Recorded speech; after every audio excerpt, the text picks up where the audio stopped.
Bom dia, Luiz.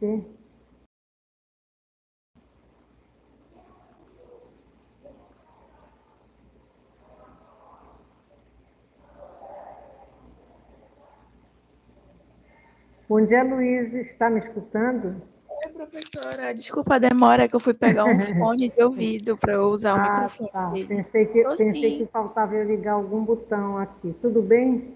Tudo bem, professora, a senhora? Cansada, mas Ai, tudo sim, ótimo, graças a Deus. verdade. É isso aí. A gente, quando pega assim, fica, né, preocupada com alguma coisa que falte.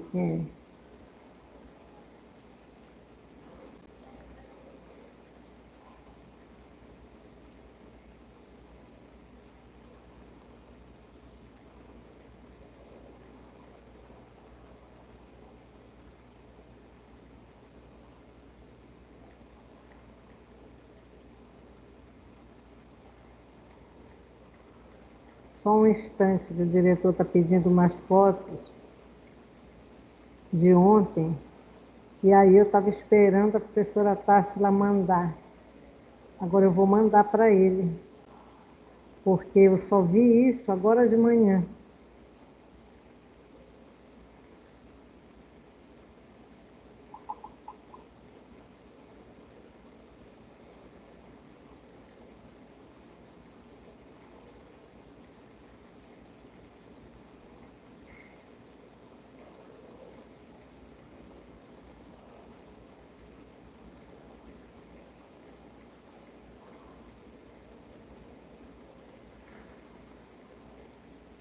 Oi, Fernanda.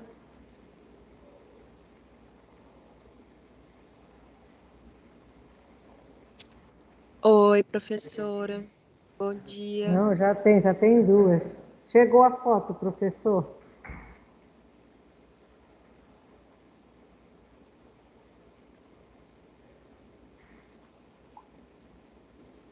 Pois é, bom dia, pessoal. Então, ontem, né, essa semana, graças a Deus, foi realizada a nossa semana acadêmica, né? A semana acadêmica, se vocês não sabem, é uma obrigatoriedade de cada curso. Cada curso tem que realizar sua semana acadêmica. Então, não é uma coisa que seja assim, vamos fazer, né?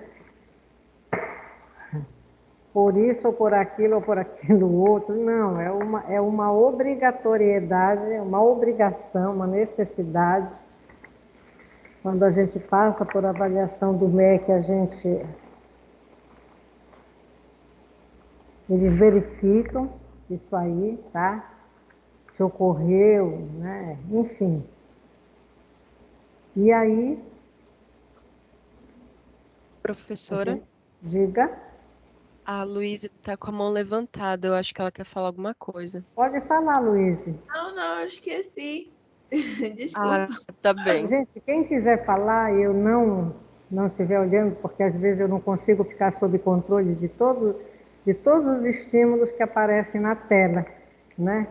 E aí, como a mão ela é tão pequenina, às vezes pode faltar. Vocês que estão de fora, talvez vocês fiquem mais sob controle disso aí. E vocês sabem que o controle na nossa profissão e na nossa vida ele é interessante. Quem fala do controle, vocês já viram, né? É a análise do comportamento. No Skinner, quando ele diz que há o controle, mas há o contra-controle. Então, isso é uma realidade. Nós não podemos pensar que nós vamos dizer para os nossos filhos: vocês vão fazer isso aqui porque eu quero que vocês façam isso. Vocês não vão pensar que todos vão seguir a regra que um pai, ou uma mãe, ou um avô dita. Porque o contra-controle está presente na nossa vida, nas nossas relações, faz parte desse ambiente, né? Então a gente sempre, por isso que a gente diz que a observação, a atenção, ela é necessária. porque só assim a gente pode estar dando conta de tudo que está acontecendo ao redor. E nós sempre que selecionamos um estímulo no ambiente, a gente provavelmente perde um outro conjunto de estímulos que estão acontecendo, né? E é assim, vocês veem uma criança, a pessoa pode chegar e achar que explicou direitinho o que ela tinha que fazer. E de repente a criança está, assim como o adolescente, assim como o adulto, assim como o idoso, ela pode estar dispersa, ela pode estar atenta a outras questões que não são aquela recomendação de pai e mãe. Eu tenho a impressão que a maioria do pessoal ainda está de ressaca da semana, mas a gente vai andando. Para vocês que estão aí, alguma dúvida sobre aquela atividade que eu pedi, do caso clínico? Não, professora, tá tudo certo. Está tudo certo? Vocês acharam fácil com o caso, com aquela explicação que eu dei e aquelas perguntas que eu faço? Bom dia, Edna. Está entrando a Edna agora. Bom Professora, dia, tem. professora. Bom Tudo dia, bem? Edna. Diga. Tem a gravação da sua explicação. Uhum.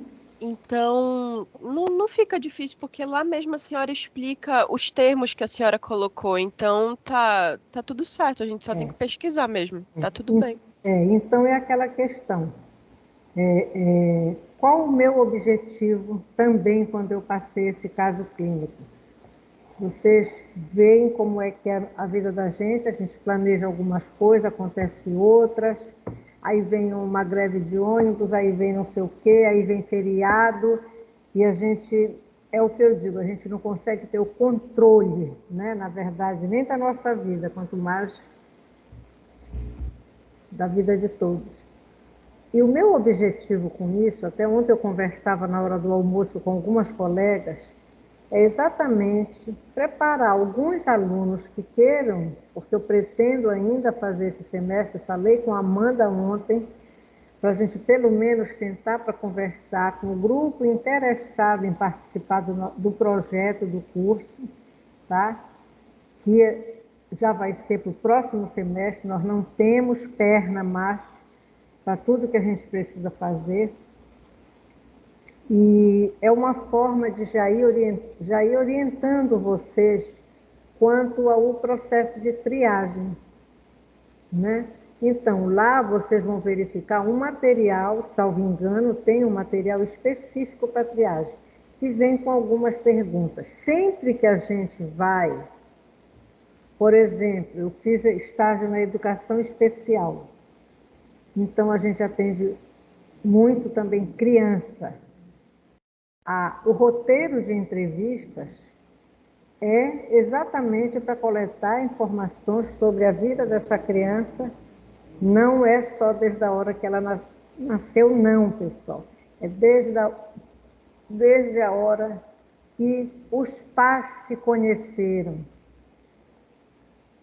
Olha só, não havia nenhum projeto ainda do bebê.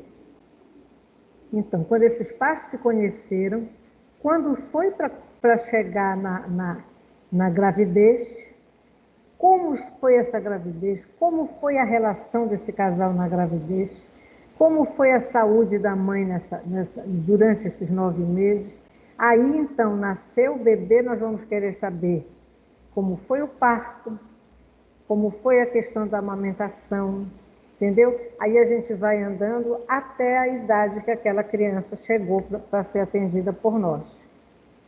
Então a gente precisa ir buscar lá de trás, porque a relação do pai com a mãe dessa criança, ela é importante.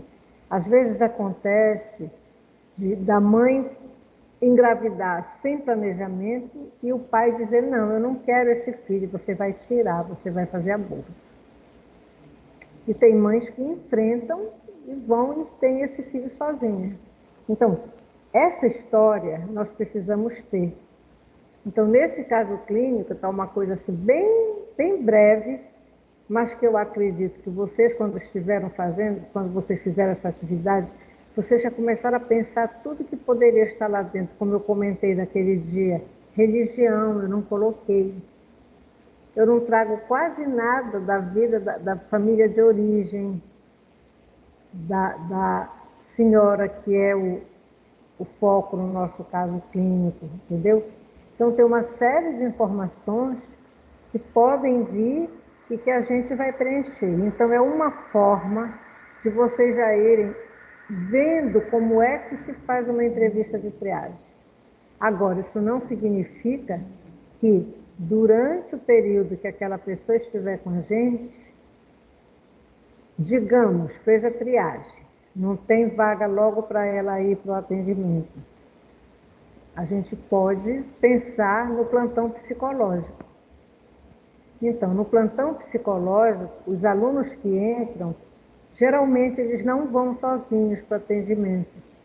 Geralmente vai uma aluna mais adiantada e o aluno que está num semestre abaixo, ele acompanha já para ir aprendendo como é que faz. E eu tive até grata satisfação de saber que nós temos 2 alunas que estão no 9º semestre, vão para o 10º e que estão com vontade de participar. Isso é muito bom, elas são excelentes alunas, tá? Então era isso aí. Mas qualquer questão podem falar comigo. Vamos ver se eu me acho aqui, né? Preciso me achar, porque eu confesso que esses dias todos eu não peguei nesse material. Estou com algumas coisas atrasadas da minha vida também, porque ainda não entreguei o material para a minha declaração de imposto de renda, então isso me preocupa. É complicado. Vamos lá. Alguém sabe me dizer onde eu parei? Nós já vimos A senhora tinha começado, se eu não me engano, cognitivo. Espere lá um minutinho só. Ah, tá. Cognitivo. Então, o que eu tenho a dizer para vocês é que nós estamos bem no nosso conteúdo.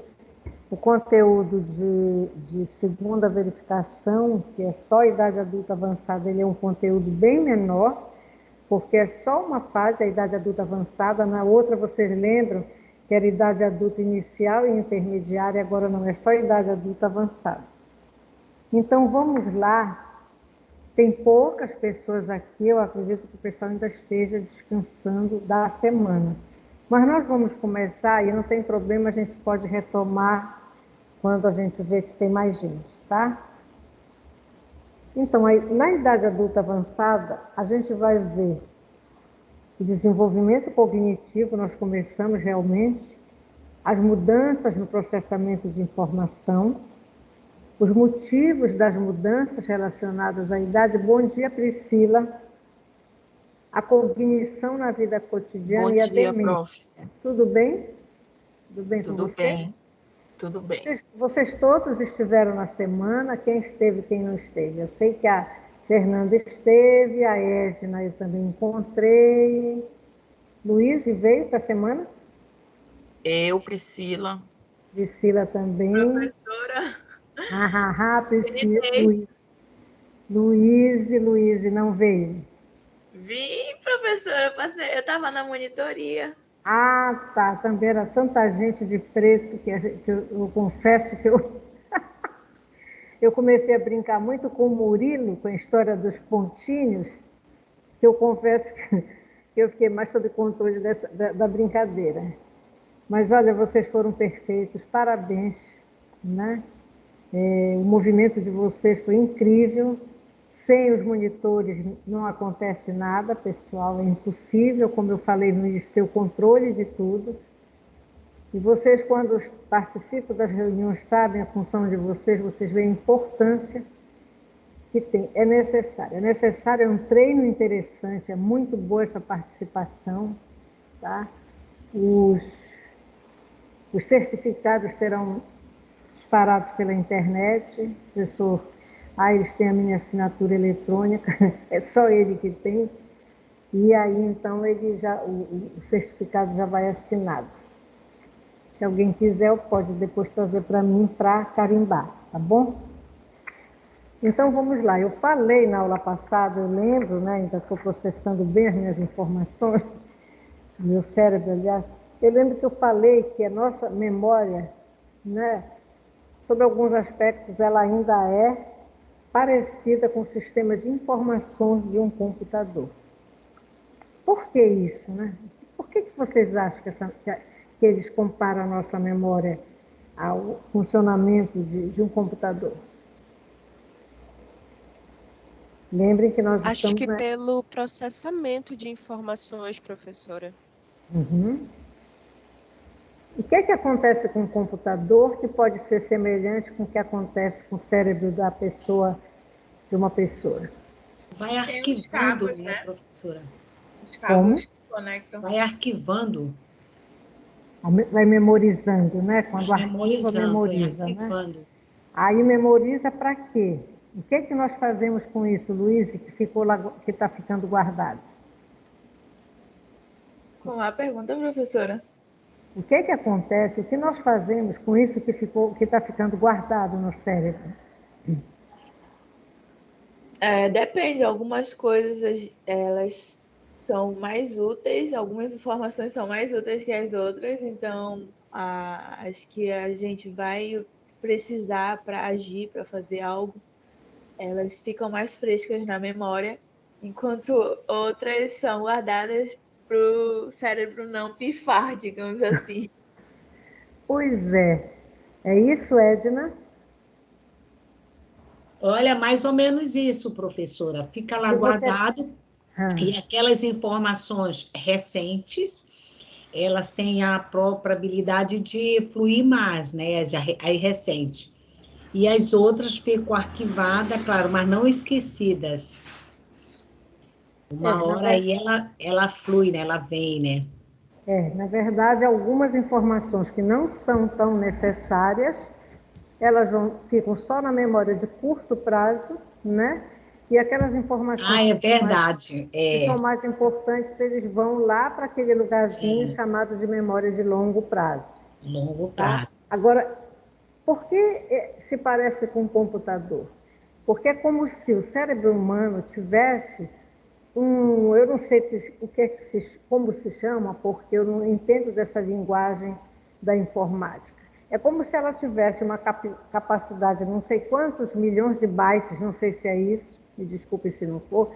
Faz um backup, né? Eu Isso, acho. e que chegando lá é como se fosse o backup, exatamente, chegando lá, encheu, entendeu? Ou seja, é como se a nossa memória não pudesse mais arquivar nada, memorizar, guardar. Vocês sabem que o computador ele tem uma capacidade, tem um tempo de vida, dependendo do uso. Nós lidamos hoje com um problema seríssimo que são os vírus. Então, os vírus seriam algumas doenças, digamos, no corpo humano, que promoveriam como é que a gente diz? Dá lá eu digo assim, cair um raio, né, no computador e lhe parar. É como se fosse a mesma coisa na memória humana, né? A pessoa está bem, pode estar bem, mas fumou a vida inteira.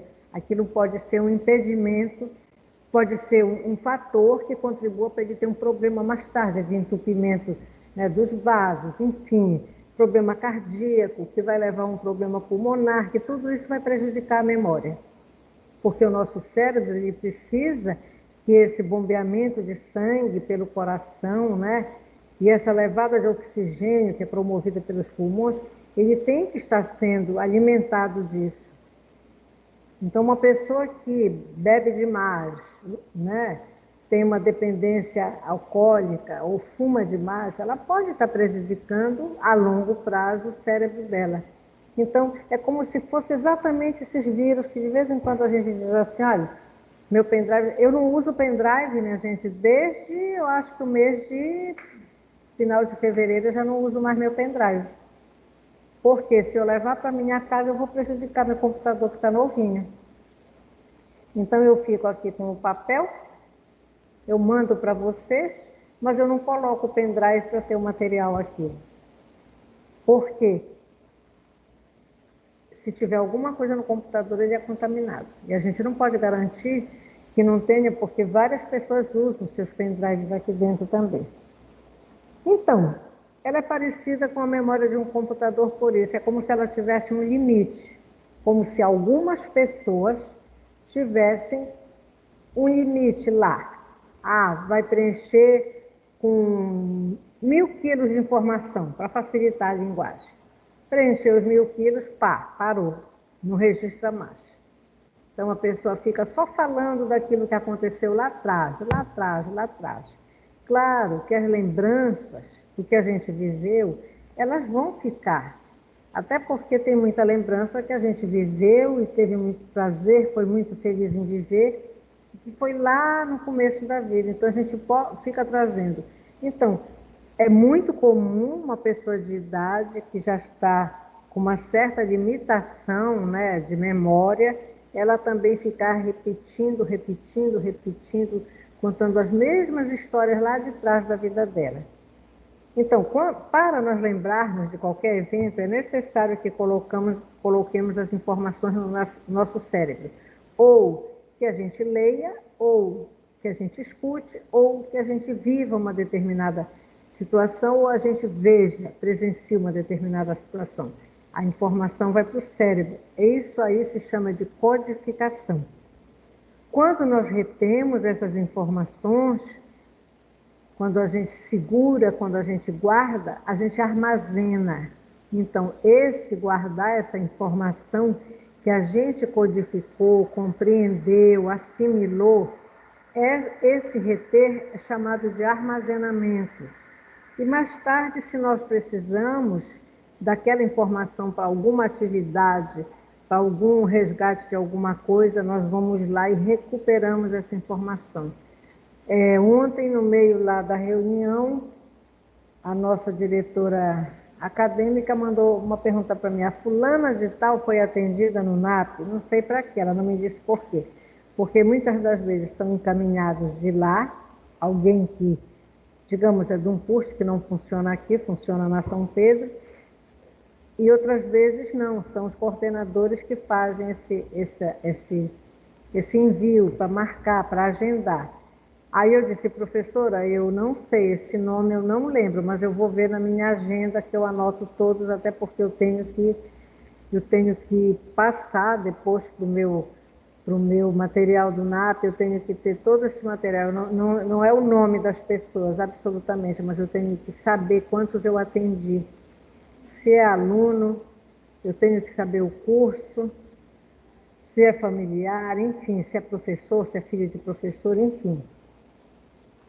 Então, algumas coisas a gente utiliza, né, esse registro no papel. Nós não precisamos ficar decorando, eu não preciso ficar demorando o nome. Se a Maria, se a Joana ou se a Elaine vieram para atendimento, eu vou lá e consulto, né?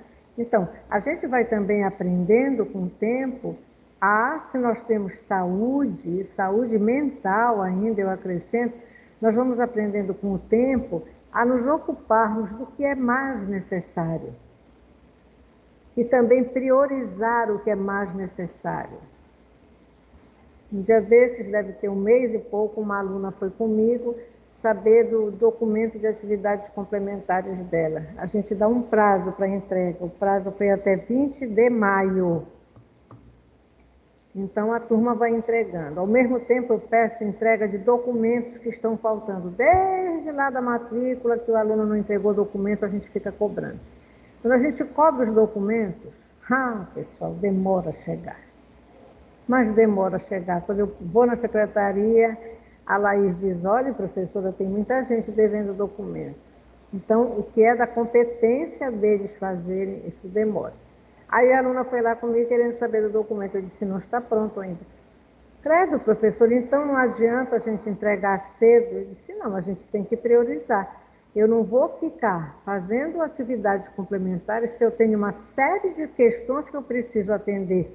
Solicitação do diretor, solicitação da São Pedro, solicitação de algum local que eu tenho que enviar. Aí eu disse a ela: ninguém até hoje deixou de receber o grau por conta de falta de atividades complementares. no documento, né? Aí vocês veem, olha, agora eu parei 2 dias para a semana acadêmica. Então, nós precisamos dizer para o nosso cérebro, olha, hoje você vai fazer tal coisa. E tentar resolver aquela tarefa que a gente se designou, né? Para que a gente possa não se submeter a estresse, né? O estresse hoje é um dos maiores promotores de doença que a gente tem conhecimento. Não tem um profissional da saúde que não saiba ou que não tenha dados sobre os prejuízos do estresse. Então, vocês veem que para lembrar do evento é necessário que a gente codifique a informação para que a gente armazene informação e que no momento que a gente precisa, a gente vai lá e recupera. Quando a gente recupera, a gente lembra da informação. Só que há uma grande variação individual nesses processos cognitivos, tá? Quando a pessoa atinge a idade avançada. E eu diria até, não apenas quando atinge a idade adulta avançada. A gente vê pessoas que estão numa faixa etária ainda da idade adulta inicial e intermediária, que o pessoal parece que está todo o tempo nas nuvens. Fala com a Luísa e não chama a Luísa de Luísa, chama de Edna. E o detalhe, é engraçado que parece que repete, ela vai sair chamando de Edna para todo mundo. É como se estivesse no mundo da lua. Eu até acho que as pessoas criativas, eu acho que elas têm essa capacidade, tanto de sensibilidade com o outro, com o que ocorre ao redor, mas ao mesmo tempo eu acho que é necessário essa viagenzinha de vez em quando para que a gente se alimente. Porque é impossível, né, Andresa, a pessoa ficar ligada o tempo todo. É impossível. Então, a distração é natural, assim como é natural numa criança, num adolescente, ela pode ser natural. De repente, alguma coisa chama a atenção. Eu tenho umas coisas que eu gosto, que quando eu vejo, meu Deus do céu, que coisa bonita, como é. Ave Maria. Uma coisa que me encanta hoje é essa moda do crochê. Eu adoro crochê, estão fazendo coisas lindas, carésimas. Às vezes você fica pensando, como é que pagam? Né? Uma bolsa pequena que você compra um novelo, você paga numa faixa de 60 até 70 reais. Claro que tem a mão de obra, a pessoa precisa valorizar o tempo, né? Vendem por 300 reais, sei lá quanto, 250. A gente vê uns absurdos na internet. Claro que quando vai para uma loja, tem o custo da loja. Se é num shopping, tem o custo daquela loja no shopping, que não é nada barato, né? Não sei se quem já andou por loja de shopping, que trabalhou, sabe como é o movimento geralmente são lojas alugadas, mas que além do aluguel ainda tem um percentual em cima do que vende mensalmente. Enfim, né? Então, tudo isso que está disponível hoje aí fora pode contribuir para que a gente de vez em quando se perca em pensamento. Agora, eles dizem que cada aptidão cognitiva, essa, por exemplo, de codificação, de recuperação, bom dia Isabela, bom dia Luana, ela mostra uma taxa de declínio diferenciada, ou seja, uma perda sensorial diferenciada. Eu tenho certeza que muitas pessoas se aposentam e dizem assim, eu não quero fazer nada. Eu imagino como deve ser a vida dessa pessoa que diz que eu não quero fazer nada mais e o risco que essa pessoa corre. Porque quando eu me afasto, né, eu não quero ter contato com o que está acontecendo, eu não quero conversar, eu só quero ficar pegando um vento olhando, eu fico pensando o que isso pode prejudicar a memória de uma pessoa. Porque eu acho que tudo na vida depende de treino. Existe o treino, né, na questão física, você vai para a academia, você resolve caminhar, você resolve fazer natação, você está cuidando do seu corpo inteiro. Na natação, o benefício é para o corpo inteiro, inteirinho, né? Não existe atividade física mais completa que a natação. O prazer que está dentro d'água, nadando, dá para a gente.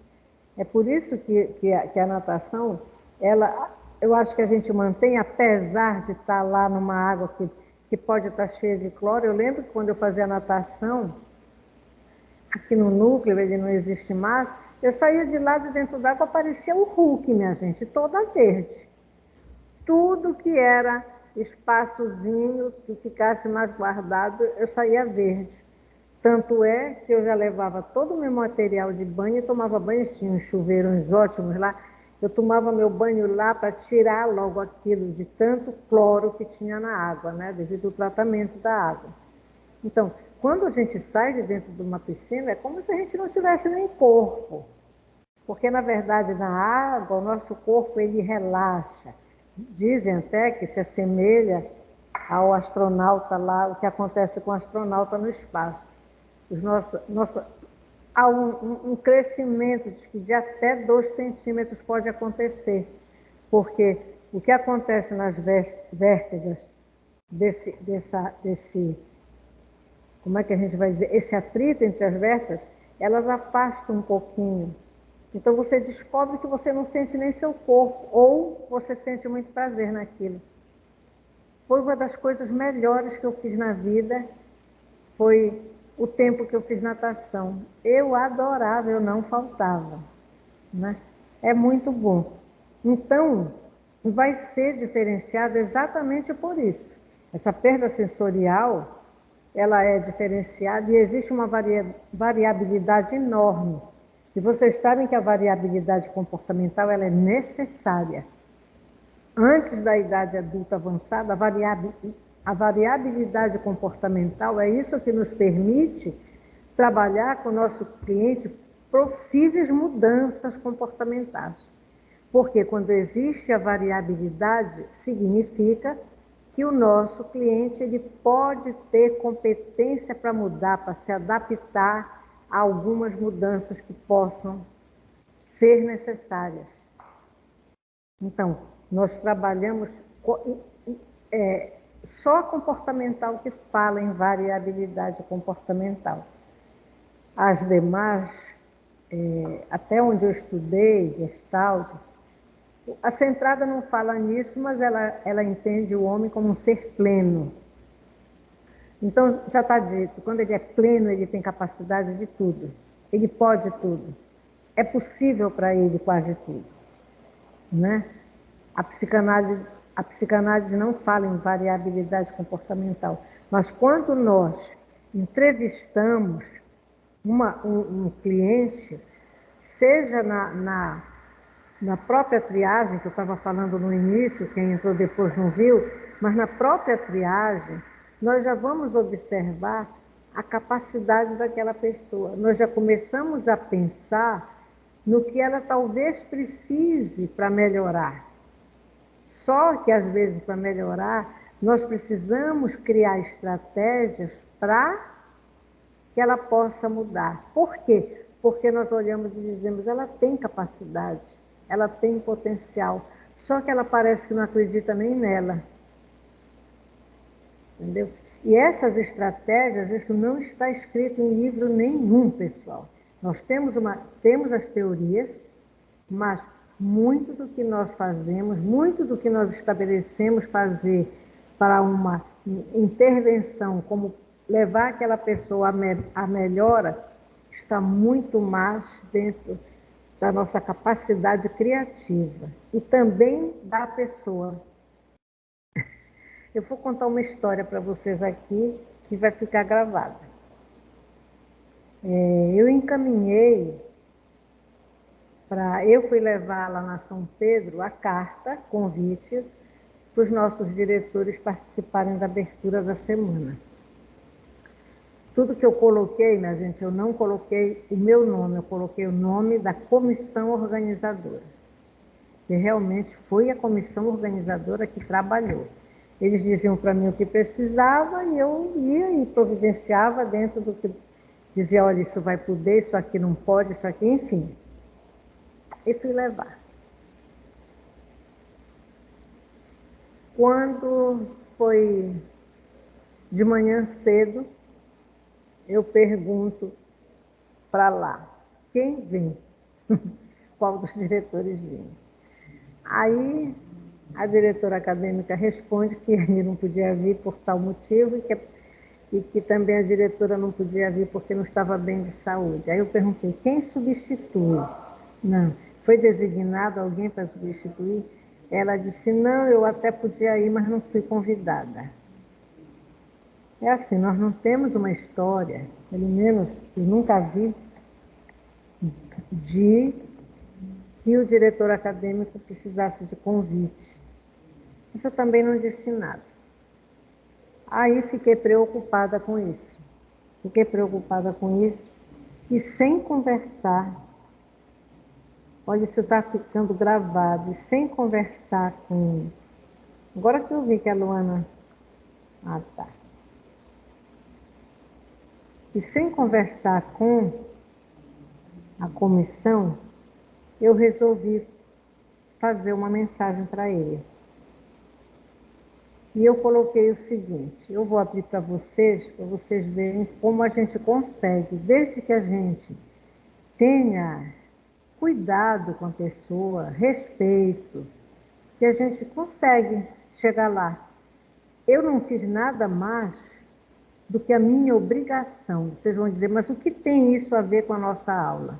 Tem a ver, porque eu estou falando para vocês que se nós precisamos ter cuidado com a pessoa que nós fazemos uma triagem, com a pessoa que nós estamos atendendo, com um adolescente, com um adulto ou com um idoso, isso tem a ver, porque eu jamais poderia fazer diferente. Então eu fiz o seguinte, eu vou ler para vocês, tá? Diz assim, bom dia, professor.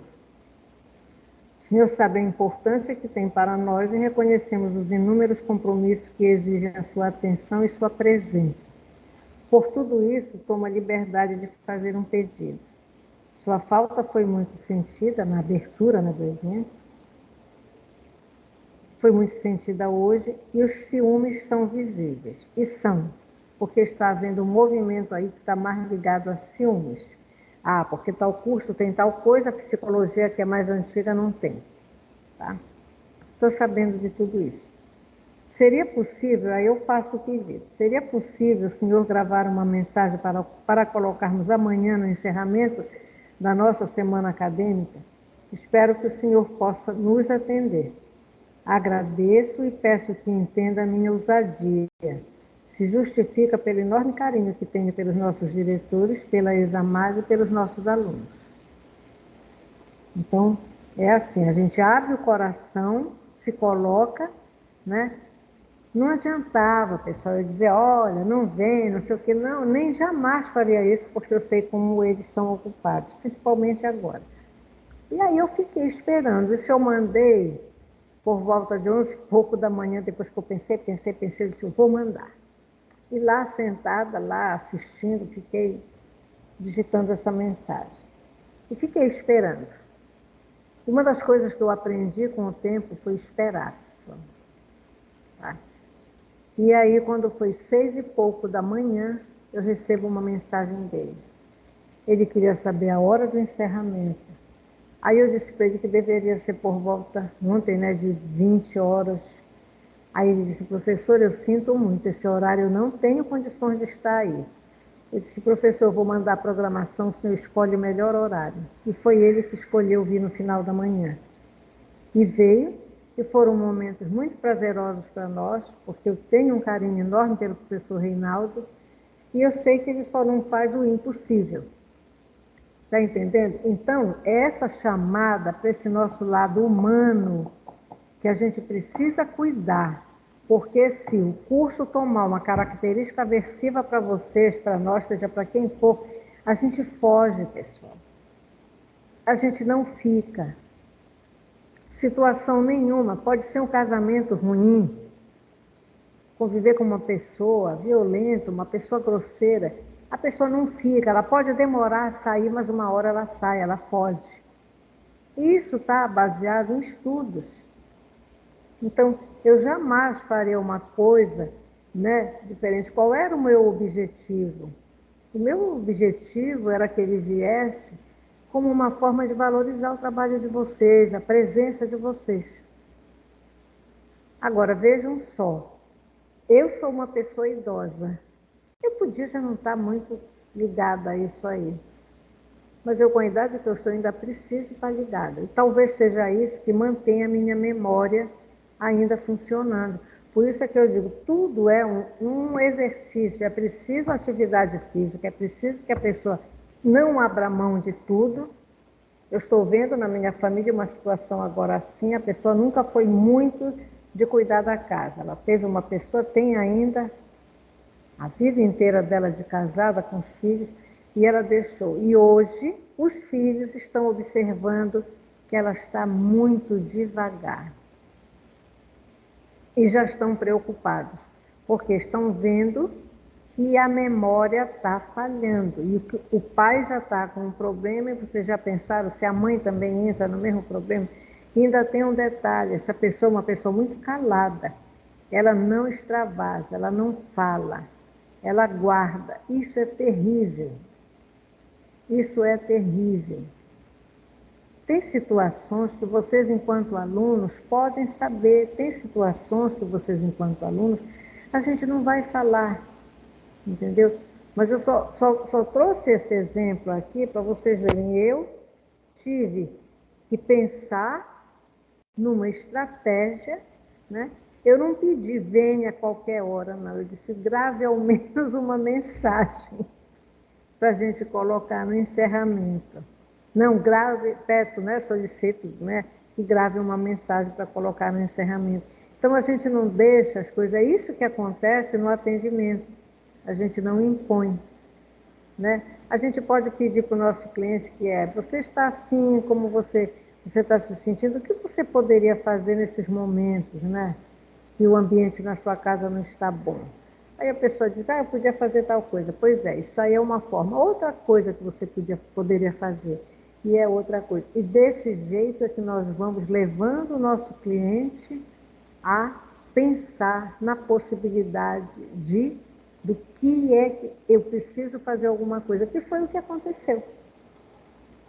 Entendeu?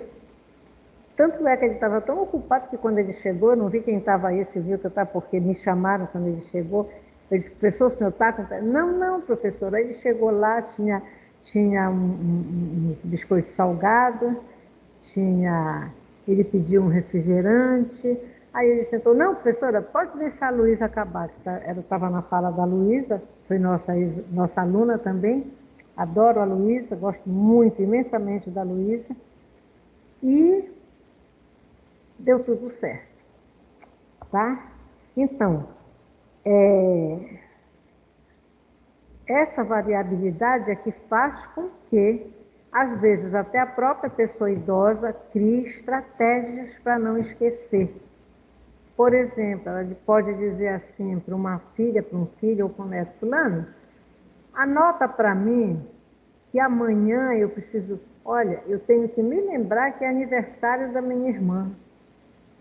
Ou seja, ela já está sentindo que ela está perdendo, já está vendo essa perda sensorial, né, que ela já está com dificuldade de lembrar, quando ela lembra já passou o dia, aí ela pede para alguém que escreva e coloque num lugar.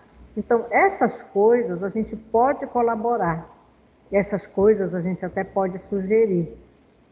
Outra coisa que foi falada anteontem, que eu acho que deve ter gente que estranhou, eu não lembro quem foi a palestrante, Viviane, se você lembra, me ajude, a palestrante que falou, é uma questão que a gente já falou outras vezes, que nós podemos planejar o nosso atendimento, mas se o nosso cliente ou aquela pessoa que a gente está atendendo, ela chega com uma outra demanda, ou ela diz assim, não, eu não queria falar disso hoje, eu queria falar de tal coisa, a gente pode reformular o nosso plano. E aí eu lembrei, Eu lembrou, acho que foi Viviane?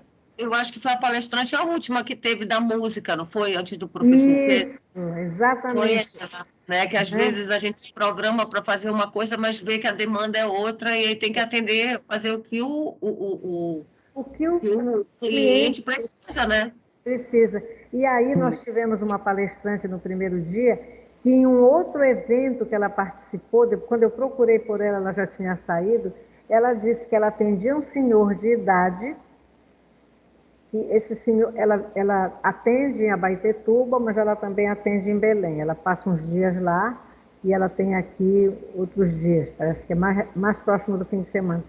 E um dia ele chegou e quando começaram a conversar, ele disse, hoje eu só queria ouvir música. E ela colocou a música, e ele ficou ouvindo música. E a gente, isso é lindo. A gente sentir que pode proporcionar ali naquele nosso ambiente, né? Que se a gente for pensar, somos nós que vamos fazer com que aquele ambiente seja reforçador para o cliente.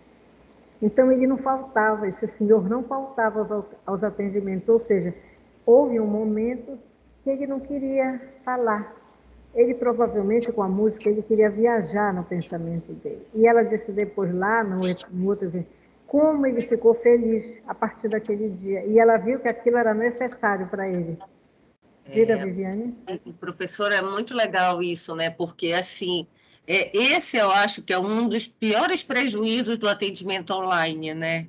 Porque o atendimento online ele tem muitos benefícios, como foi trazido, inclusive, na palestra, né? Isso. Mas eu acho que a pior parte é esse contato, porque, às vezes, o consultório ele acaba sendo para o paciente, né, cliente, um lugar muito seguro, acolhedor, sabe? Quando já gera, né, o vínculo, já estabelece o vínculo com o terapeuta, com o psicoterapeuta, e que você se desprende e vai para aquele lugar. Eu digo também, até mesmo por experiência própria, né? Você chega, você sente aquele lugar acolhedor, você sente aquele lugar... Chega lá, relaxa, né? Exatamente, é muito gostoso. Assim, né, eu tenho amigas que já tiveram consultório e tudo mais, elas dizem que eu tenho essa vontade porque eu nunca tive consultório.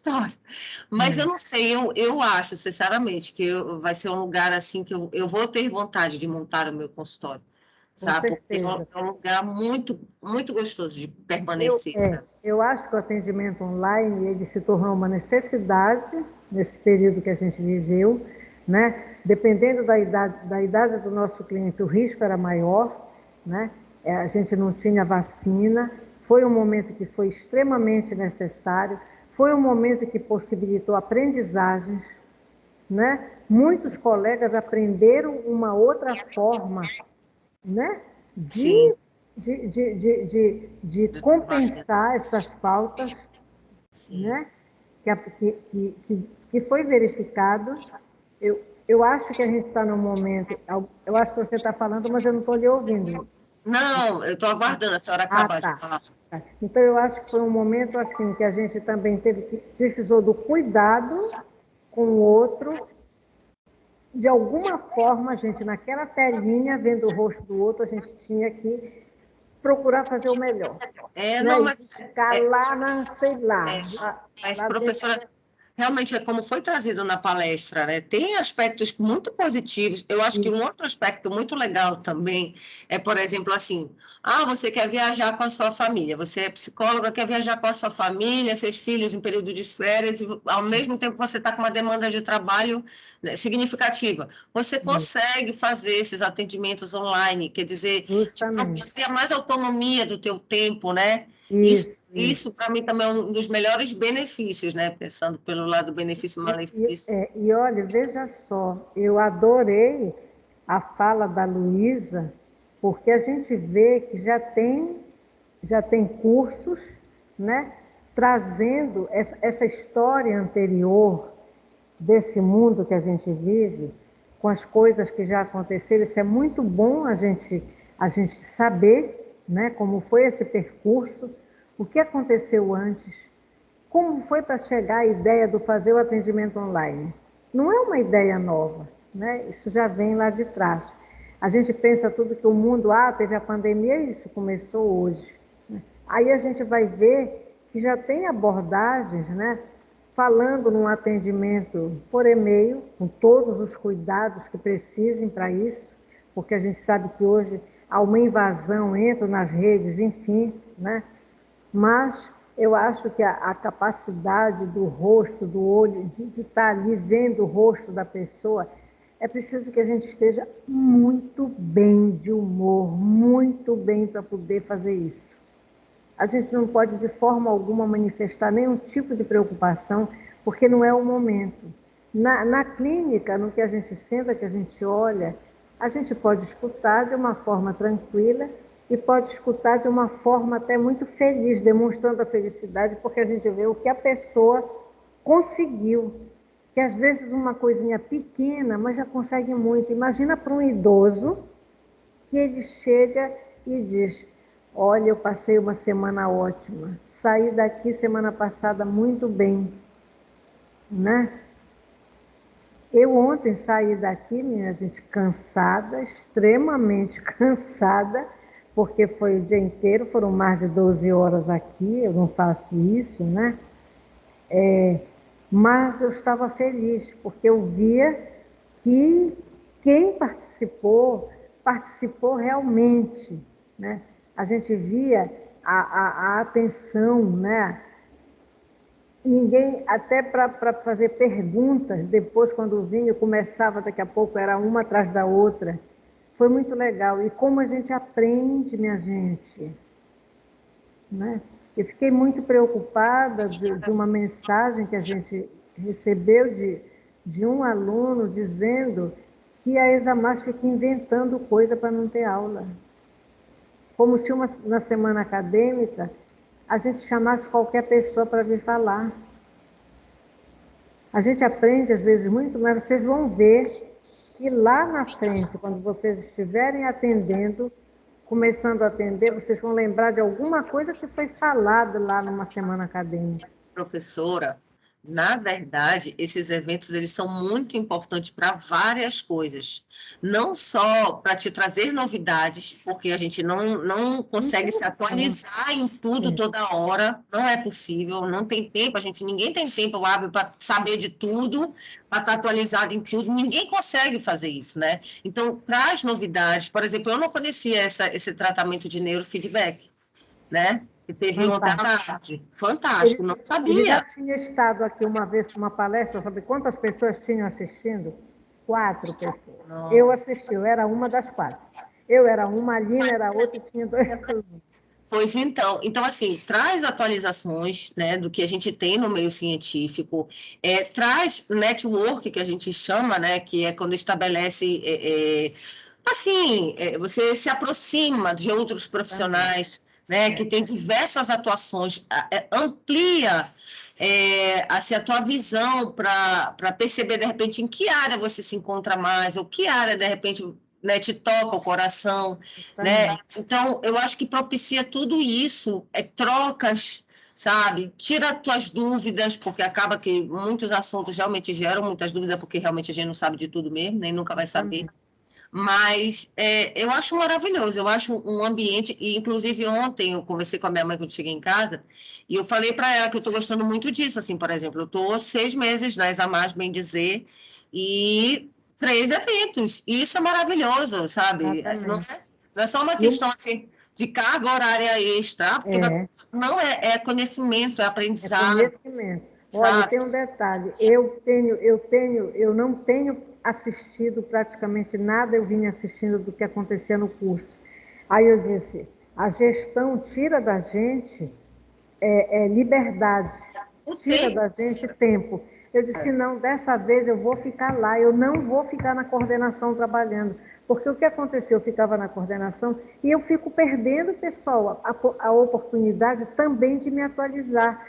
Por exemplo, essa questão do neurofeedback, a quantidade de crianças hoje e adolescentes que estão tendo diagnóstico de autismo ou de ansiedade ou disso daqui. Vocês já pensaram que até a possibilidade de verificar se realmente o nosso cérebro está devagar, está pleno deprimindo, funcionamento, né, professora? Está né? em pleno funcionamento. Justamente. Então, eu vi ontem pessoas interessadas, porque eu sei da situação lá, o que está Simples, né? acontecendo, e a gente faz de conta que não sabe de nada, tá?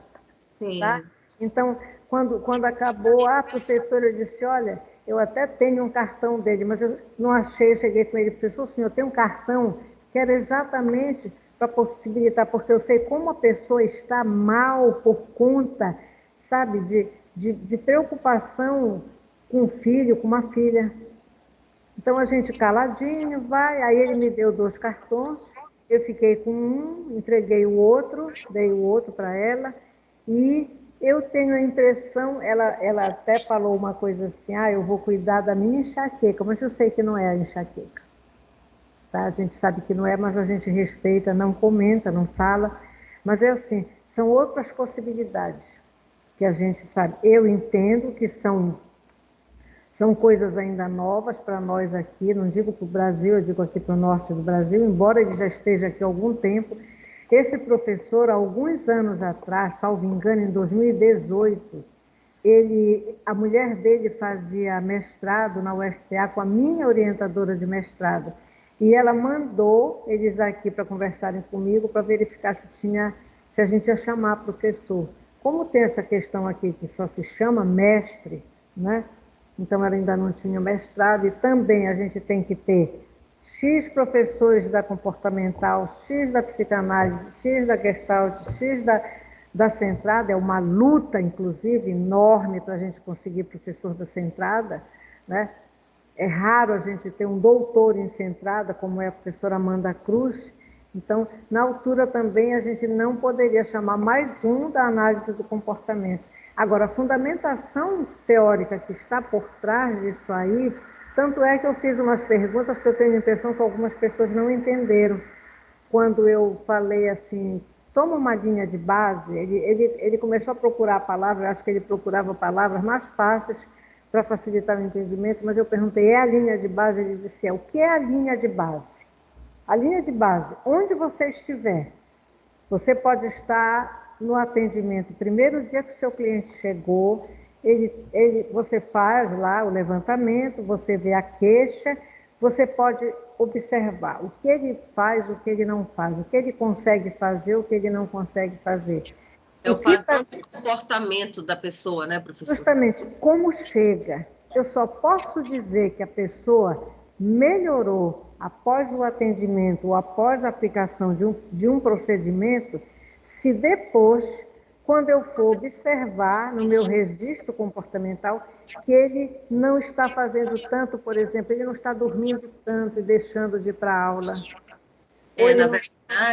Na verdade, é assim, o que consegue perceber se está tendo realmente uma efetividade, o tratamento, é justamente perceber se está tendo uma mudança na linha de base, né? Justamente, mudança, ele mudou, ele chegou assim e agora ele está conseguindo viver melhor. As queixas que chegavam lá não estão chegando tanto.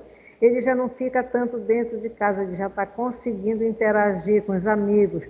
No trabalho, ele já não se sente tão mal, ele já está produzindo melhor, é o relato dele, entendeu? Então, a linha de base dá condições para nós de verificarmos se houve realmente uma evolução para melhor no atendimento. Nós precisamos disso, né? Quando eu falei em estímulos arbitrários, a gente na comportamental, nós utilizamos um procedimento chamado levantamento de reforçadores. Nós trabalhamos a partir do levantamento desses reforçadores. O que é isso? Um exemplo. Não adianta eu dar um livro para o meu cliente ler sobre um assunto que está permeando o atendimento, se ele não gosta de ler, ele gosta mais de filme. Então, eu vou procurar um filme porque é o que ele gosta mais, é mais reforçador para ele. Eu não vou passar um livro que ele passe 1 mês, 2 meses, 3 meses e nem acabe de ler o livro, entendeu?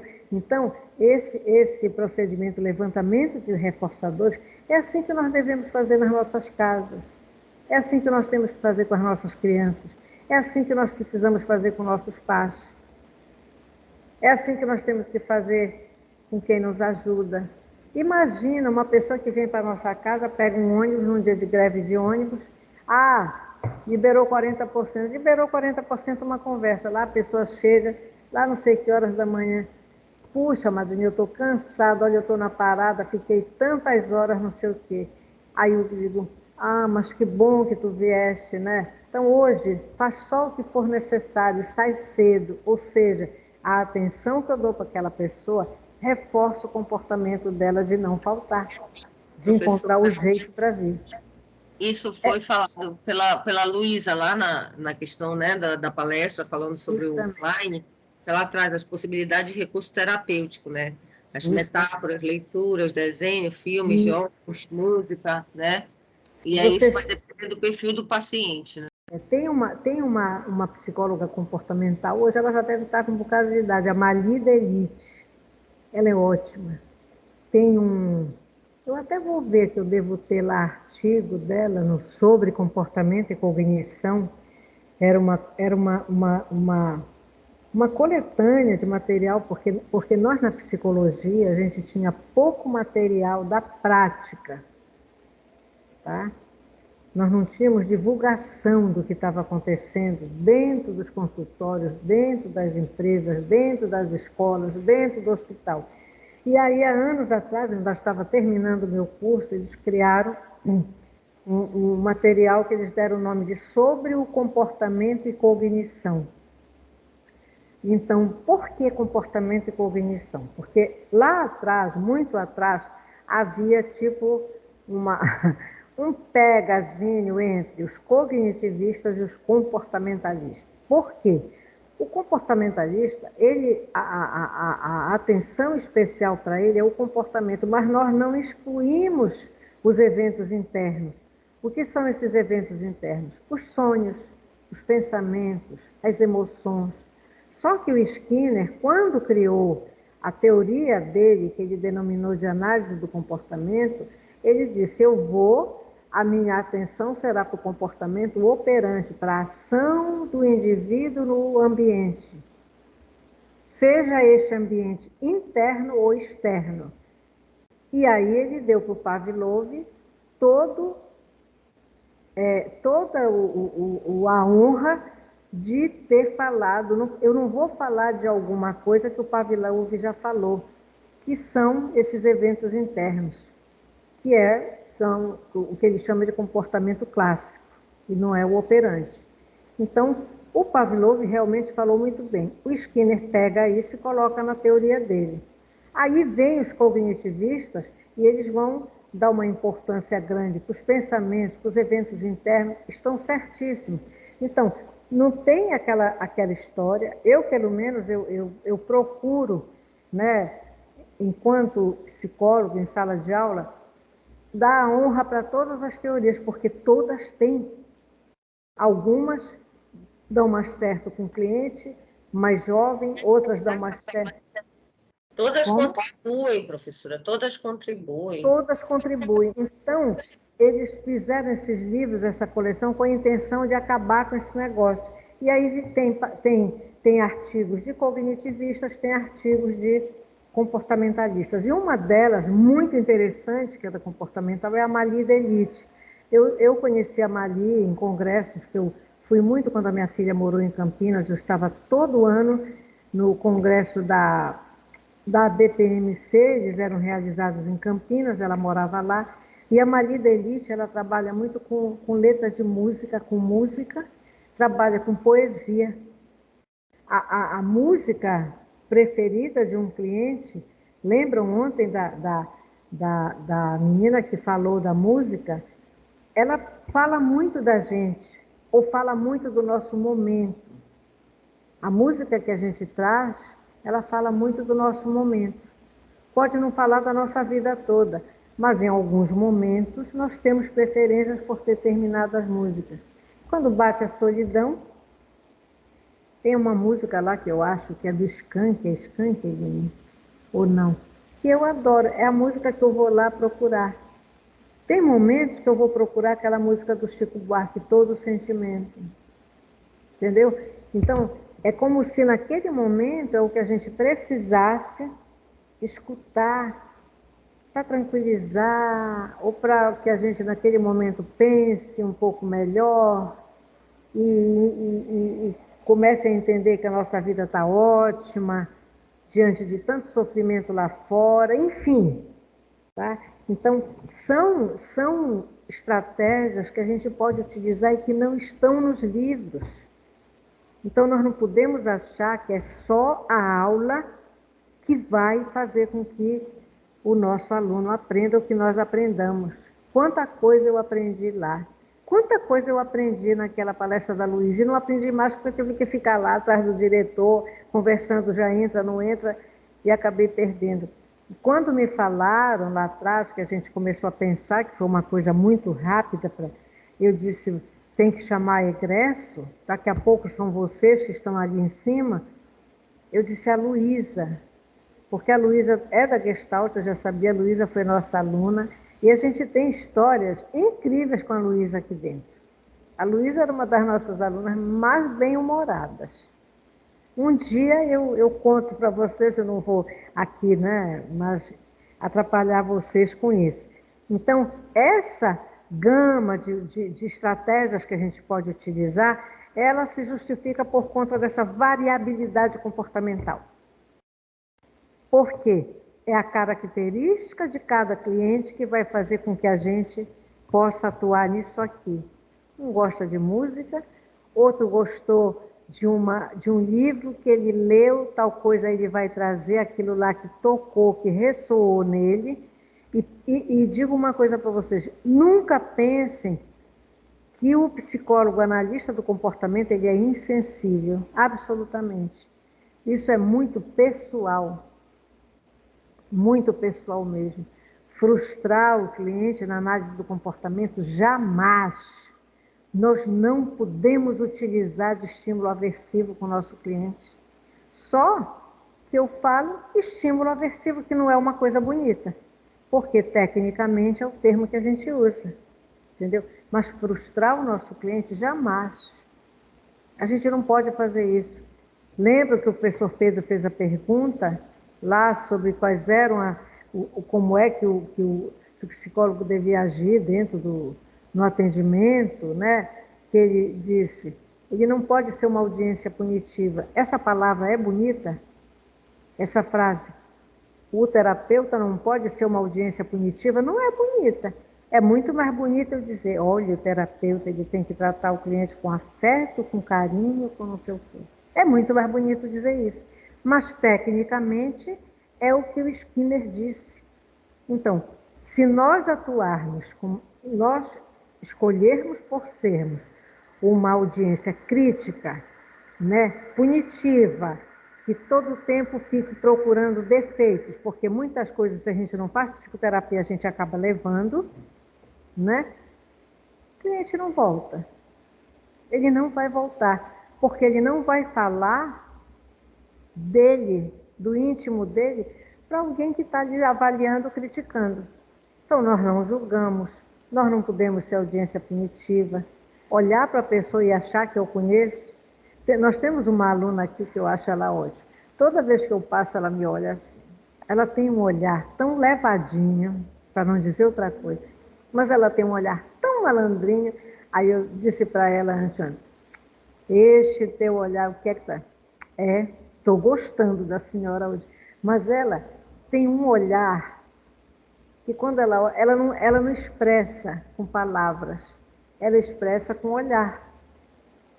No início, eu até pensei, lá quando ela entrou, eu até pensei assim, eu digo, meu Deus do céu, o que significa isso? E hoje eu vi que não.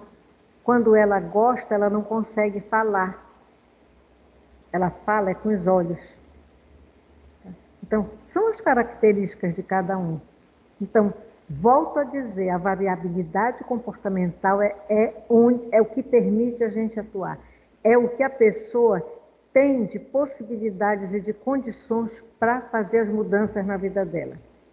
Se eu vejo que uma mudança que seria necessária está sendo difícil, então eu vou trabalhar ali para ver como é que eu posso facilitar. Um exemplo, eu já vi um caso, uma psicóloga falando um cliente, uma senhora já de uma certa idade, que ela estava precisando caminhar. O médico havia indicado que ela caminhasse, começasse a caminhar, né? Porque iria ser melhor para a saúde dela, questão de colesterol aumentado, enfim. E aí, vendo a dificuldade, ele resolveu encaminhar para o psicólogo. Toda vez que o negócio está difícil, manda para o psicólogo. E quando ela chegou lá, né, houve o encaminhamento, a psicóloga já sabia disso, e conversando, chegou ao tal ponto, ela mesma trouxe, porque o doutor quer que eu caminhe, mas eu sou muito velha para caminhar. Mas velha por quê? A pessoa de idade anda também. E aí ela começou a conversar.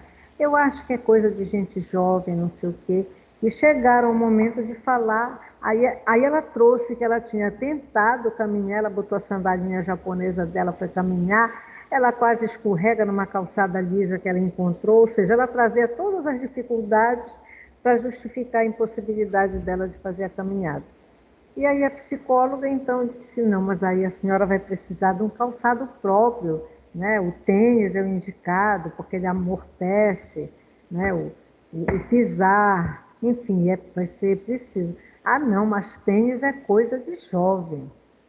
Imagina, eu velha desse jeito botar um tênis. Pessoal, eu não uso tênis porque o tênis para mim ele não tem o aumento que eu preciso.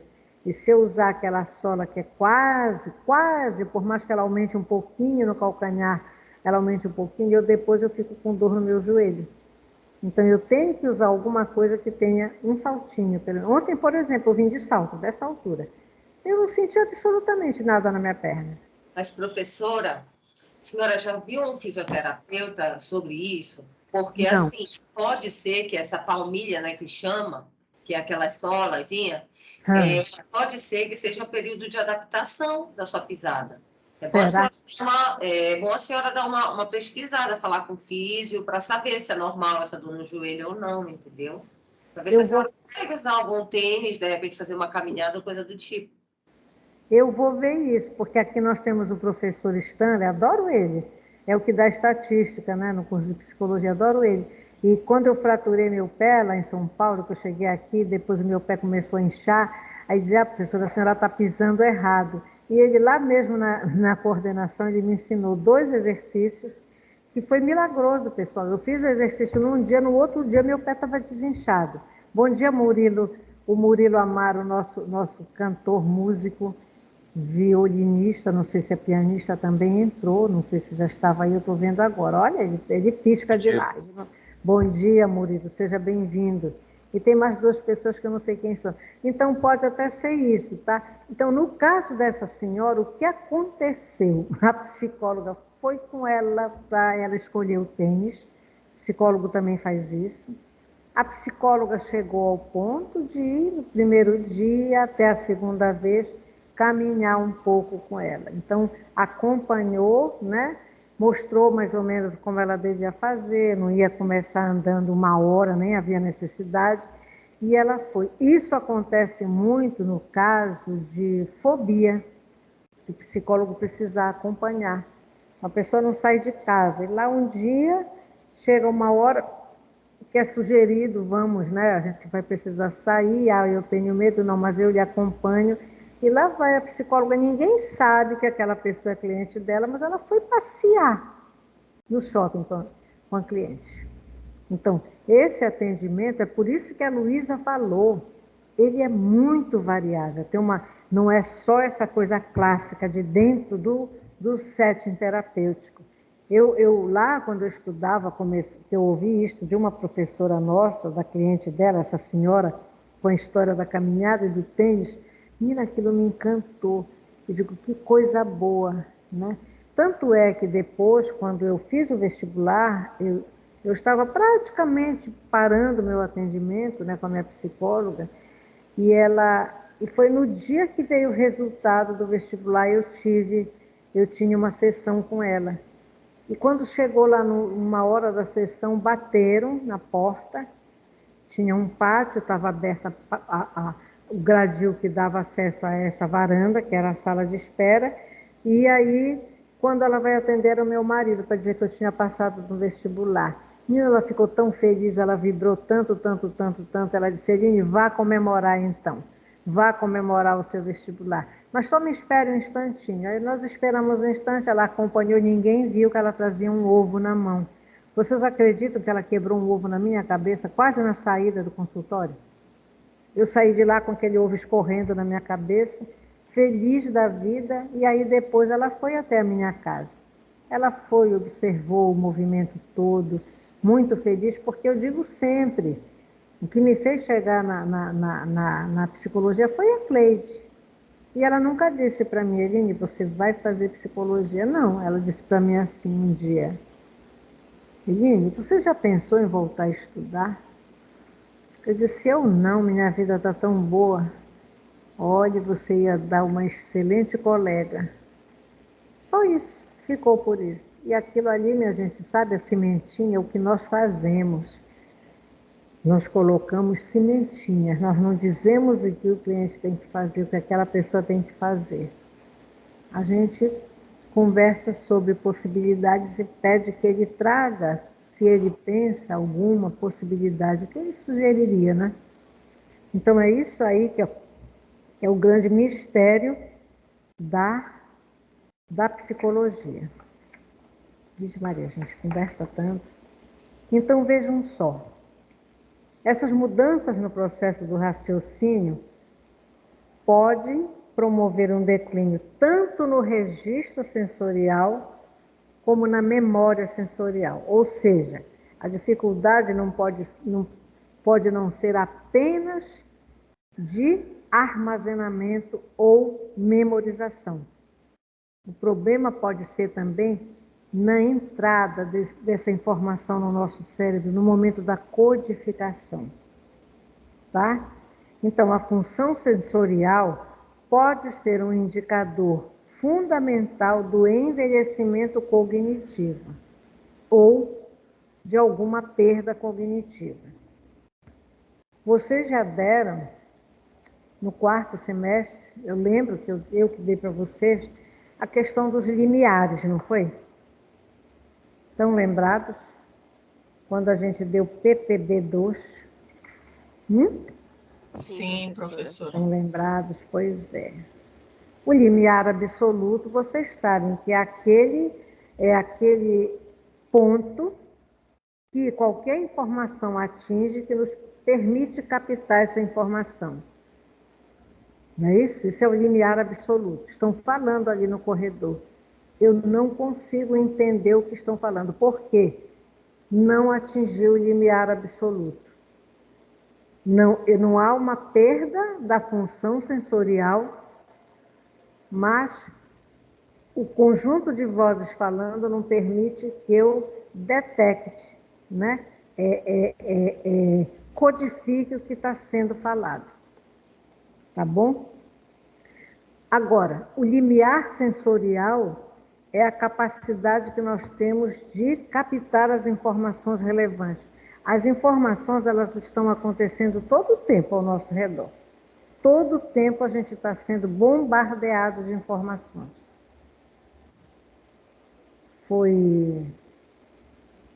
Quem saiu daqui no dia 10 à noite, quando acabou, eu fiquei impressionada com a quantidade de gente que tinha na Exa Mais ali fora. Estava uma loucura. A porta a gente não podia sair, eu tive que ir pedindo licença, ainda chuviscava. Estava uma chuva fina, eu disse, quer saber de uma coisa? Eu vou embora, o meu carro estava de frente. Aí eu fui saindo, desviando de um do outro, aí eu disse, eu vou embora. Aí eu pego, quando eu vou da calçada para o asfalto, eu calculei mal, fui com o meu pé dentro d'água. Ai, que sofrimento, meu sapatinho que eu adoro. Todo molhado, encharcado. Aí quando eu vi aquela pessoa chegou com o guarda-chuva, vamos, professora. Aí eu olhei e disse, a senhora não está me reconhecendo, né? Eu disse, eu não, tu estás de máscara e com esse boné enterrado na tua cabeça. Ele disse, eu sou o Cleverton, professora, que trabalhou no protocolo. Como é que eu ia ver escuro, eu atenta, na verdade, a minha atenção estava toda para o asfalto, que eu ia precisar atravessar, olhar para o outro lado, ou seja, a gente também seleciona no ambiente, né, o que é necessário para nós naquele momento. Naquele momento, o cuidado era isso. Então, vejam só, de forma alguma para mim, né, o que eu vi de água na vala me deu a impressão de que eu ia pisar dentro de um aguaceiro. Mas eu estava atenta para atravessar, tá? Então, aqui eu atentei mais para essa questão da informação mais relevante no momento. Então, esse jogo de codificação, armazenamento, recuperação, isso é constante. A gente didaticamente divide isso, mas isso é constante. Vocês vão ver isso de novo. Vocês estão vendo, né, PPB3? Vocês estão vendo com a professora Geise, vocês vão ver motivação, Sim, a gente memória, chama de memória. motivação. Exatamente, vocês vão ver, já devem estar vendo com ela. Então, vejam só, nós temos 2 tipos de memória, que são a memória de curto prazo e a memória de longo prazo. Oi, Débora. Oi, Cristine. Agora apareceram, trocaram as carinhas. Isabela, tá? Então, vejam só. A memória de curto prazo, ela no idoso, é a que vai apresentar declínios mais substanciais, né? Claro, à medida que o idoso avança, né, na idade. Essa memória de curto prazo. Mas aí eu pergunto para vocês, será que é uma questão apenas biológica? Como eu disse, a minha irmã mais velha, ela chegava na casa dela, quando ela vinha do trabalho, ela trabalhou no BASA, acho que a vida toda, ela não queria saber, ela dizia que na casa dela ela era visita. Então, é como se a pessoa se excluísse. Quando eu me excluo e deixo de participar, tem 2 possibilidades. De eu descansar se eu trabalhei muito ou de me trazer algum prejuízo nessa questão da atenção, que eu direciono, que é um fator importante, né? A atenção. Vai acontecer esse processo todo se eu direciono a atenção.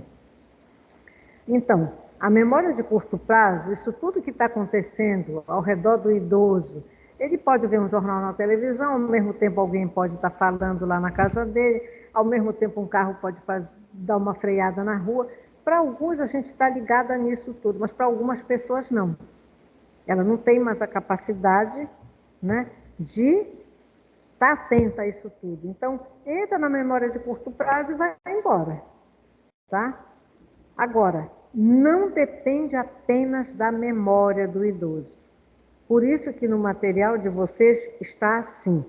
O desempenho cognitivo depende das particularidades do input, da capacidade da memória de curto prazo e da base de conhecimentos. O que é essa base de conhecimentos? A base de conhecimentos é o que aquela pessoa já traz, já aprendeu durante a vida, que permite com que ela tenha uma compreensão maior do que está acontecendo ao redor dela. Essa base de conhecimentos é importante. Tem pessoas que estão idosas, mas têm uma capacidade incrível de manter uma conversa, de explicar sobre alguma situação, tá? Isso está na base de conhecimentos. Também tem a ver com a capacidade da memória de curto prazo. Ele ouviu uma conversa, né? Ele codificou e ele consegue manter, associar aquilo ao que ele viveu, ao que ele conheceu e participar daquela conversa. Mas também depende das particularidades do input. Agora mesmo eu disse para vocês, eu não consigo codificar o que está sendo falado ali fora. Tá? Então, o input é o estímulo que entra, é a informação que entra. Essa informação precisa ser minimamente clara e precisa. Para que ela entre na memória de curto prazo e ela possa ser associada à base de conhecimentos e esse idoso possa interagir de uma forma adequada com o ambiente. Então, esses 3 pontos são importantes. Nós não podemos pensar que aquele idoso, ele já está demenciando. Não, de repente, né? O problema é do cérebro dele, não. De repente, o ambiente pode não transmitir para ele as informações necessárias.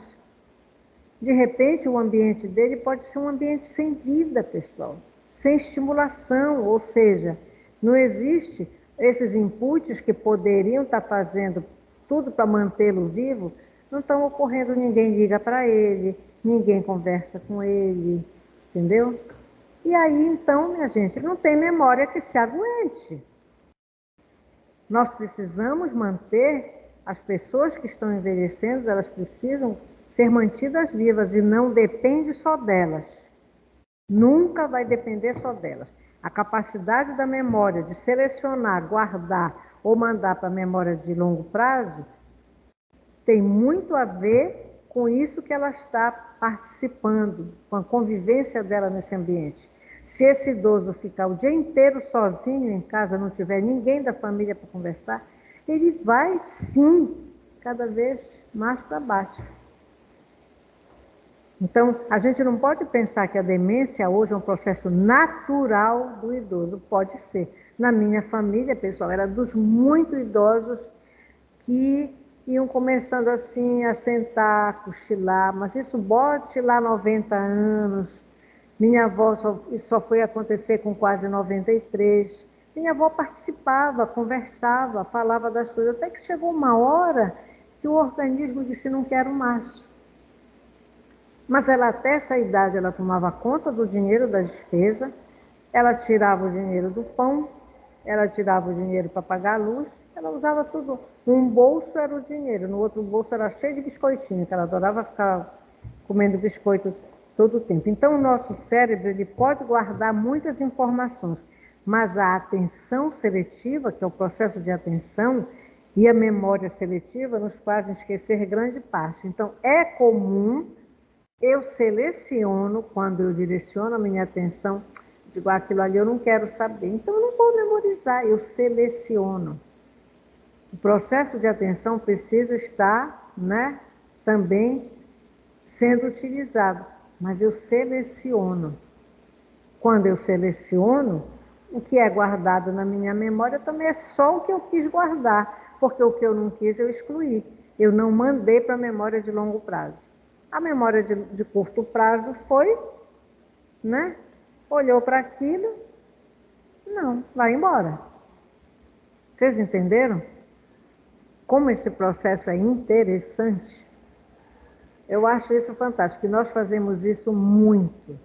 E às vezes eu fico pensando, como é que pode a gente estar num computador aqui, poucas pessoas eu acho que têm essa capacidade, estar num computador aqui, e está prestando atenção para a aula, e está conversando com o colega do lado, não entendo não, porque de alguma forma, tem alguns momentos que eu digo assim, não, eu não entendi, aí eu vou, atenção seletiva.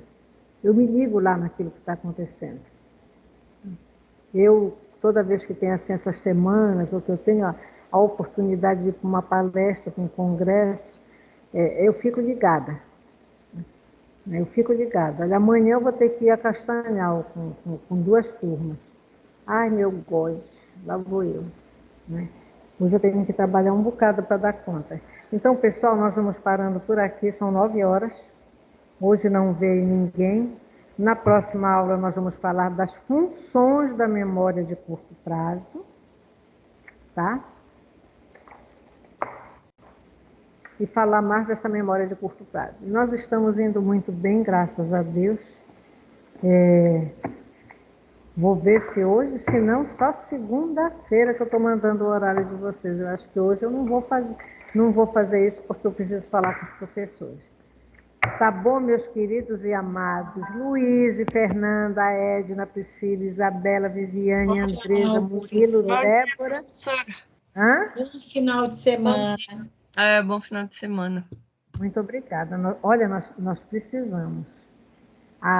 Quem foi que comentou ontem sobre a questão da sexta-feira, né? Como a gente anda tão, sei lá, assim. E aí, às vezes... Foi a professora Madalena que falou do negócio que sextou na mesa. Exatamente, sobre a questão dos docentes, né? Aí a Geise estava do meu lado e disse, Eline, lembrei de ti. Eu já comentei várias vezes com a Geise, eu disse, Geise, eu estou vivendo em função da sexta-feira. Tem períodos que eu confesso, pessoal, eu vivo em função dessa bendita sexta-feira. E não é por conta da idade que eu esteja me cansando mais pela idade, não. É mesmo coisas que a gente precisa dar conta. E o dar conta, a minha vida não se restringe só à coordenação do curso, né? Precisa parar também, né, e ver outras coisas, né, professora? Ativar Justamente. mais o cérebro, é Uma das verdade. coisas que eu mais adoro fazer quando eu posso, mas quando eu posso mesmo, quando eu não tenho outra tarefa, é subir, me sentar no meu quarto e fazer meu crochê. Adoro. Eu Agora, acho lindo ser uma higiene mental e tanto, hein? Poxa, agora então, aí eu subo, o Gael sobe, fica dormindo na minha cama, ainda eu tem um fico lá em Gael. cima, ligo a TV baixinho, e agora com esses fios grossos para a bolsa, para essas coisas, eu adoro fazer isso, que é uma coisa que rende, cresce, a gente acaba rápido. São meus momentos de lazer, realmente, ultimamente é mais isso. Mas é assim, um prazer enorme estar com vocês, a gente fica esperando o dia de ver vocês. Vocês sabem que eu só estou com a turma de vocês, não daria conta de mais turmas, não tem como, né? O diretor sabe disso. Mas é um prazer sempre estar aqui com vocês. Débora, um beijo. Quem mais está escondido aí, que eu não sei quem é, um beijo também. Minha gente, descansem também. Eu sei que a semana não foi fácil para ninguém, tá? Mas a gente está indo bem, nosso conteúdo não está atrasado, tá certo? E qualquer dúvida que alguém tenha sobre o caso clínico, pode perguntar. Um beijo para vocês Obrigada, todos. um beijo, Eu estou professora. Obrigada, saindo, tá? professora. Beijo. Beijão, tudo de bom, saúde. Obrigada. Tchau, professora. A Isabela e o gatinho dela, né?